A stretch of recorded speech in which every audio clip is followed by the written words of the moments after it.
You were at Choma's Lounge. Yeah. Ngochikwasaganya. Yeah. How was it? Kyabadde kirungi. Bana Masaka bakyakutegeera. It was fire. Ngolowooza ki? Hotter than fire. Bakwerabidde. Tokyalina ky'obagamba.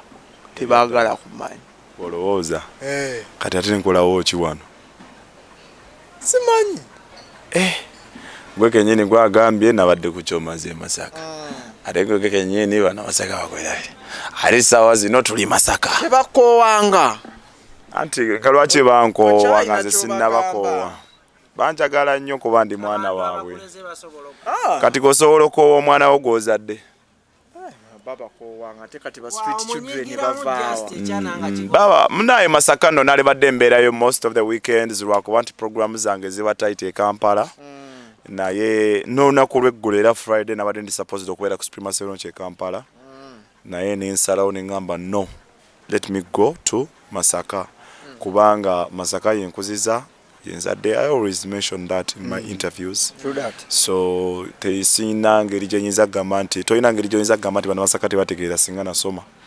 Nga bo bennyini batuuka ne bagamba akasajja tukaagala kakomewo. Ale. Kiba kitegeeza nti bakola ki? Bakyakwenda. Bakyakulinaku. Liri puzzle mukwano gwo? Kubanga nina akantu kenjagala okubuuza naye oyinza okukaleetamu bagiyita complex eyo bagiyita batya? Inferiority complex. Siri saasoma nnyo. Kale nange singa nasoma. Naye kale Ngobuza bamwita singa nasoma. Era nange kankaleke. Kabuuze buuza. Katuyiseewo buyisa. No, buuza oli munnamawulire. Kale Oyina ddembe. tojja kumpa answer gye njagala. Nja kuwa answer. Kajja kuwa kyasubira kya. Abafango ne lwaki mutweraliikirira nnyo ku answer? Tojja kumpa answer gye Nze nja kuwa. Olabe ko nayo. N'ebyasuula byensoose okubuuzaako n'ebya Bruno obiyise bbali. Gwe buuza ekibuuzo kya Liri Puzzle nkuddemu. Obuyisa kivulu kye nga 18 omwezi guno. Buuza ekibuuzo kya Liri Puzzle. Kale kambuzeemu ekirala kiri nkiresse. Kati kankubuuzeemu kino.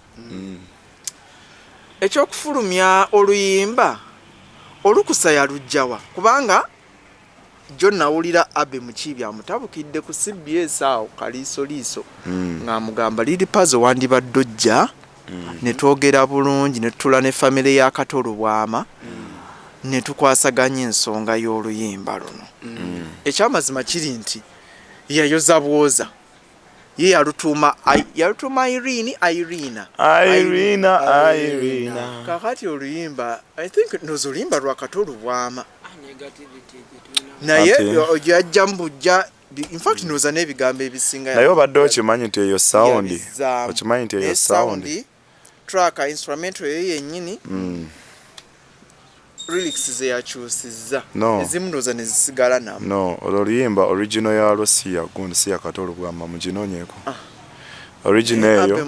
Original ya sound eyo just it lwakuba nti bamuzeeyi baffe ebintu ebimu tebagenda nnyo ku internet kunoonyereza naye oluyimba olwo sound eyo ya South Africa. It was produced in South Africa in the 1980s. So n'omugenzi Katolo Bwama naye sound yayozaamu njoze. Yes, you should make research, you people. And then also kati kiba kizaawa omukulu waffe Abe Mukiibi. Naye oluyimba lwa kiba kimuzaayo anti munaye gwe kwekyo ky'omanyi. Kati kwekyo ky'omanyi kati nange nkuwulira ku kyemmanyi. Era n'atulaba wanajja kukanya nawe. Ekirala anti ajja okukanya naawe yoyo atayagala kumanya okusukkako. Naye ayagala okumanya okusukkawo eyo sound muginoonyerezeeko ya producing in the 1980s in South Africa. Already ebaddewo then Katolo Bwama naye najja n'akola ki? N'agituulamu n'agiyimbamu. Then ne tulaba ne Liri biki bye Asejo kamalo okutangaza anti wano kyenkunyonnyola bakulu baffe bakulu baffe tugende pola pola fake media abantu munnaye batulaba abagala okumanya wali oluyimba luyazizza ku nkudi oluyimba lwa Irene it's one of the most trending song luyimba kirwazza ku nkudi chiche twagala bana yomana muleka shining enkudi bajagadde tukubira biki ebyo bla bla bla nekuba naye buli omu adabuuza katulabe Irene ate naye yo criticizing bana Uganda tulekerawo omuze gwa criticizing ekamba bulire kino anti abajja okubeerawo nga bacriticizing abajja criticizing tewali muntu acriticizing nga teyasuze enjala ulira buli acriticizing abasinga bayasuze enjala abayina ebizibu gwe buli muntu alina ebizibu yasinga criticizing omuntu ali busy nga ali mirimu gye nga alina ebyokukola ali serious n'obulamu bwe talina budde bwa criticizing luyimba lwa liri puzzle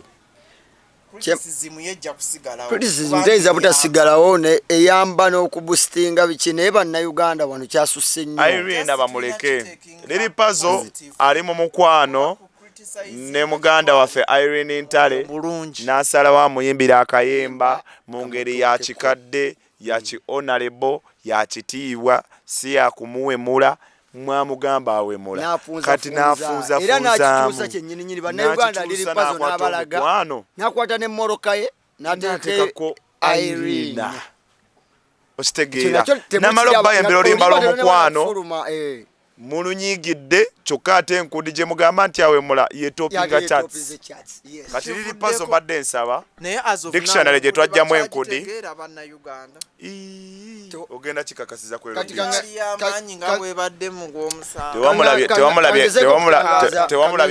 tewamulabye ku nnyonyi fikekangezeko kutangaza gobogamba nti n'oluyimba lwavuddeko gwabeera omusobya nga si gwa wagera music oyo olunaku lweggulo nabadde mu kyomazilonki baluzanye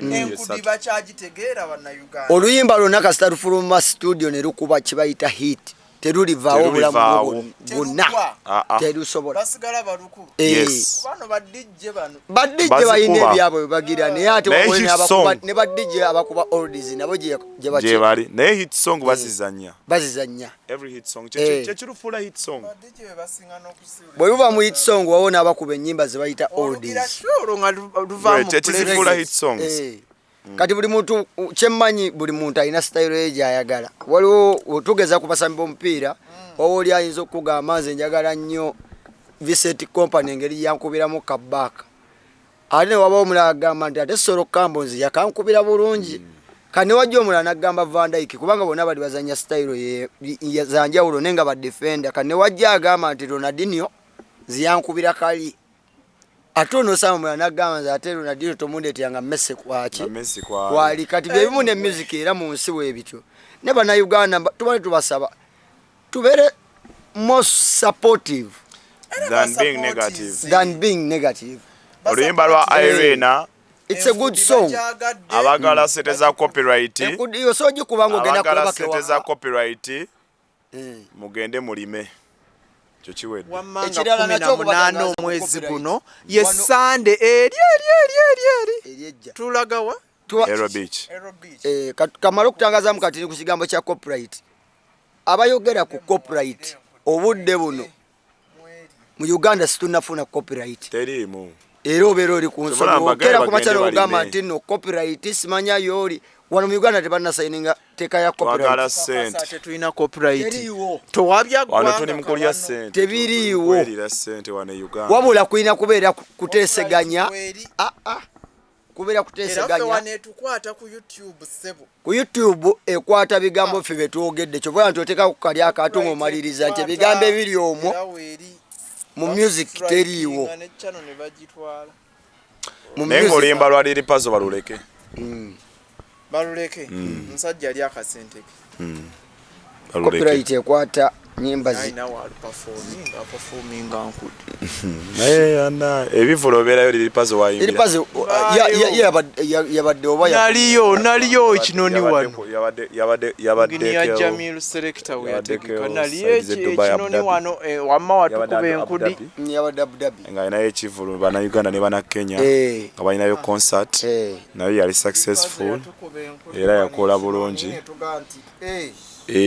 akuba musho ya Jamiru netukakasa musho ya Jamiru nti akuba sokolanga esho y'omukulu omusajja ennaku z'omwezi bannayuganda tubakoola mwenna okuva mu nsonda zonna ennaku z'omwezi nga 18 Augusto tugenda kubeera ku Aero Beach omwaka 2024 guno gwennyini gwe tulimu mujje tuwagire omwana we Kalunabe yasoze mu magolo ekiwato bwe kyonyomerwa omukiri yali yalayira obutazuula mu bolere abaana bazina gwe kati tubeeyo mu nkodi ennaku z'omwezi ziddemu ennaku z'omwezi nga 18 tugenda kubeera ku Aero Beach tubeereyo tuwagire omwana we Kaliri Puzzle Aero Beach Ntebe siyinza kwerabira muganda wange Aganaga Khalifa ayina konsati tulinayo konsati wankulukuku wetwakola wetulina previous show yaffe ya gye twakola ne Kimenkewo ng'omwaka guno gutandika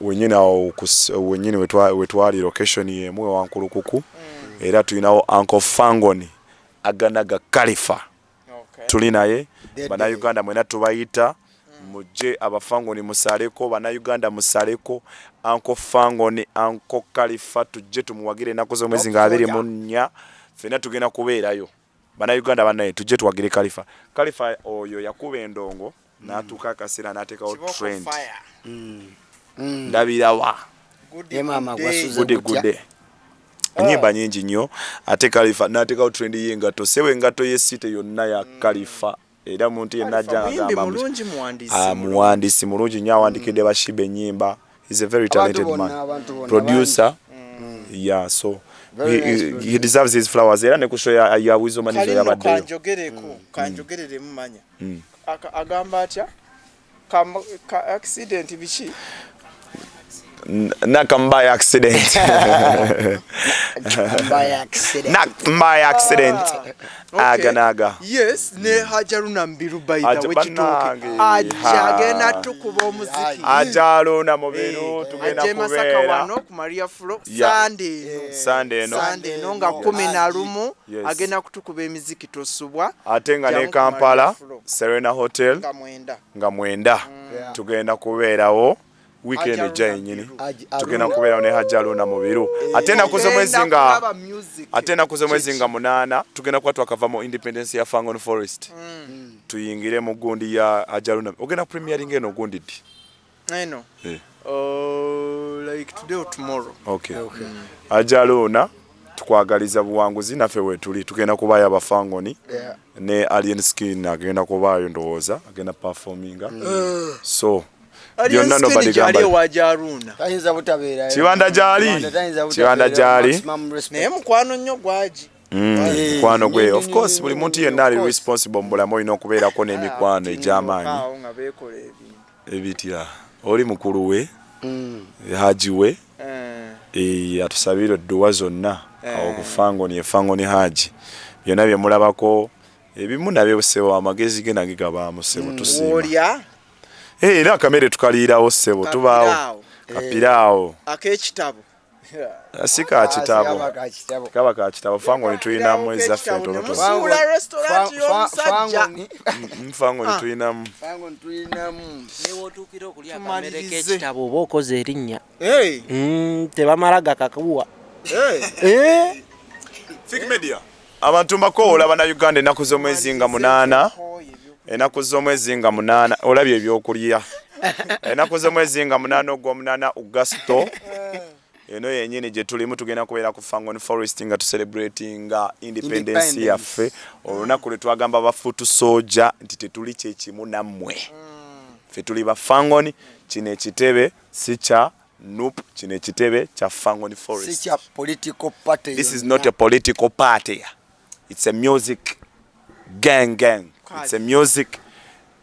Kanyonyole ekitebo kya Fangoni kikitoto wagala otuwalana. Obudde buweddeko. Okulya ebyokulya birindeko Fangoni esooke eyitewo.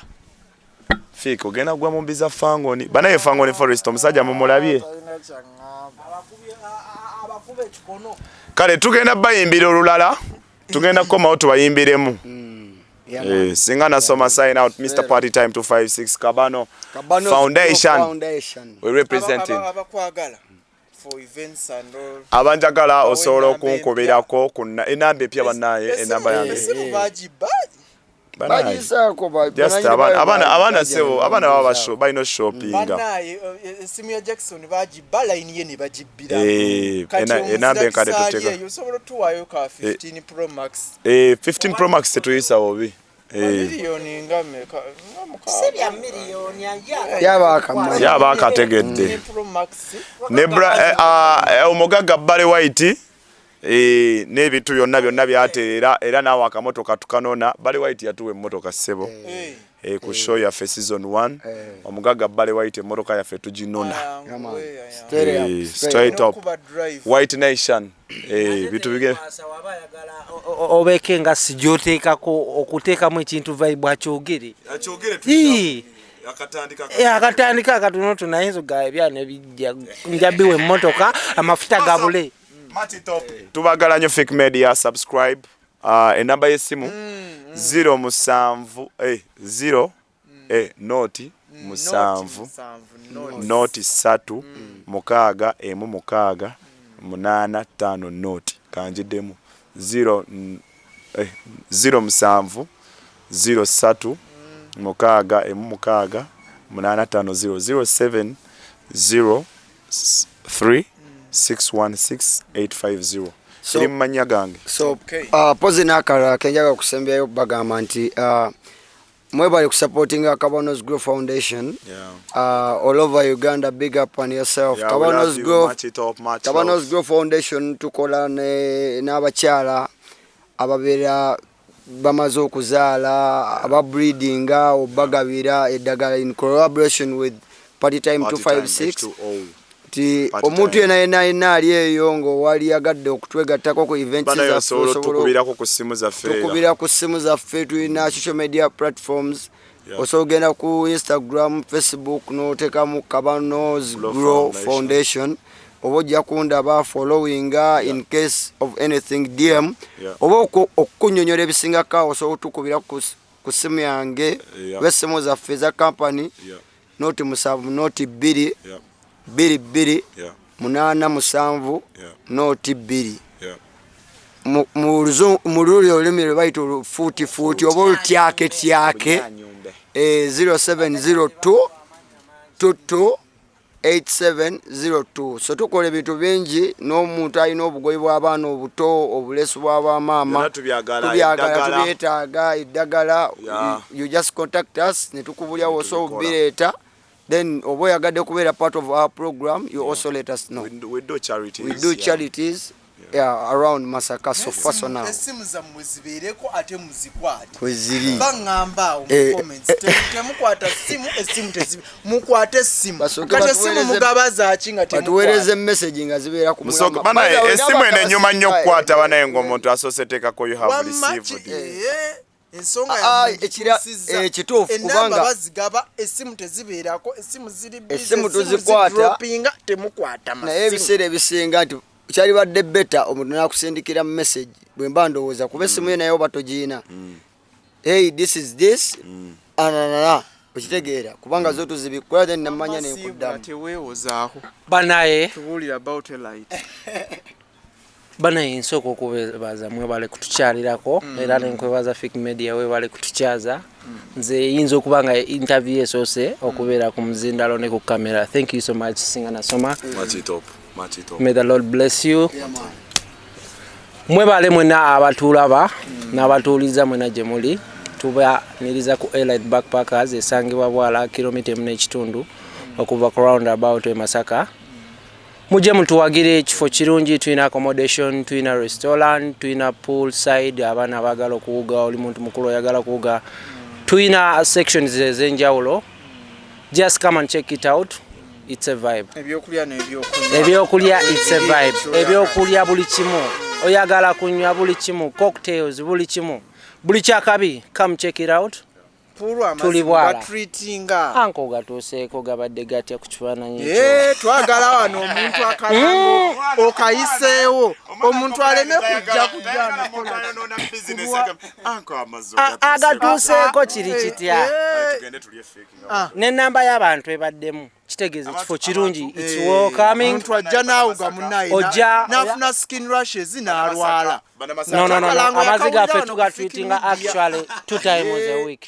Okay. Actually not 2 times a week. It depends abantu engeri gye bakozeseza pool. Bwe baba mu bangi today, of course tuba tulina treating ekiro ku macha. Ne osanga ngeri clean. Kifo kirungi kino kubanga nakyo kyegombesa omuntu okujja okola pizza wali